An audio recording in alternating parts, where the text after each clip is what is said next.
Hola, Alba. Portem tot el dia discutint sobre un tema molt específic, que és la violència de gènere i els assassinats a una regió del món, que és Amèrica Central i Mèxic. Però sempre hem argumentat que aquest no és un tema exclusivament de Mèxic i d'Amèrica Central, malauradament és un tema universal, que ens afecta també a Europa i que ens afecta, per tant, també a una part molt concreta d'Europa, que és Catalunya. Vosaltres, del Govern de la Generalitat, esteu impulsant moltes accions, un canvi de mentalitat i un canvi de manera d'actuar en relació a aquest tema. Com descriuries el problema i quines són les accions concretes que estem fent al cas de Catalunya? Aviam, com bé dius, és un problema global, universal, i el que pot variar és una mica les especificitats o les tipologies, no? O la intensitat, no?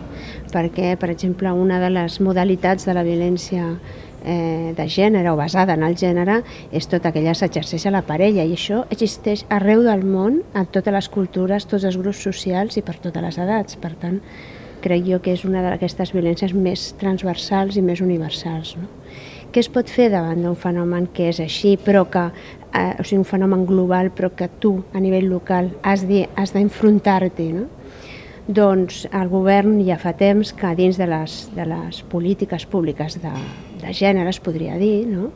De promoció de les dones i de promoció de la igualtat, té un eix específic de lluita contra la violència, no? Això vol dir actuacions de l'ordre d'un protocol marc, per exemple, de tot el govern, on hi ha les guies de com actuar des de qualsevol dels departaments i, sobretot, actuar d'una manera coordinada.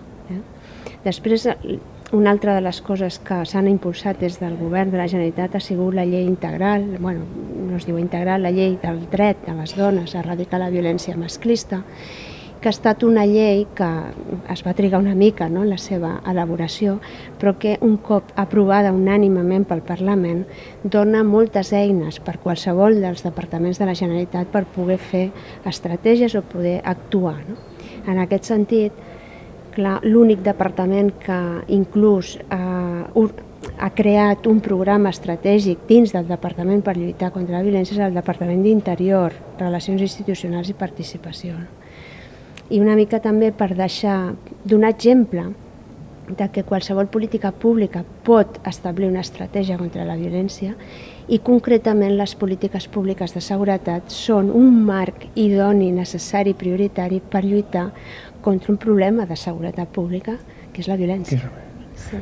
Moltes gràcies. Jo crec que és molt important i constato una cosa molt significativa. Molta de la gent que està venint necessitava tenir una espècie de referència, de model que més o menys poguessin utilitzar com a exemple per copiar. Jo crec que Catalunya pot convertir-se en aquest model i, en tot cas, en aquest sentit, crec que és molt correcte i molt important la feina que està fent. Moltes gràcies.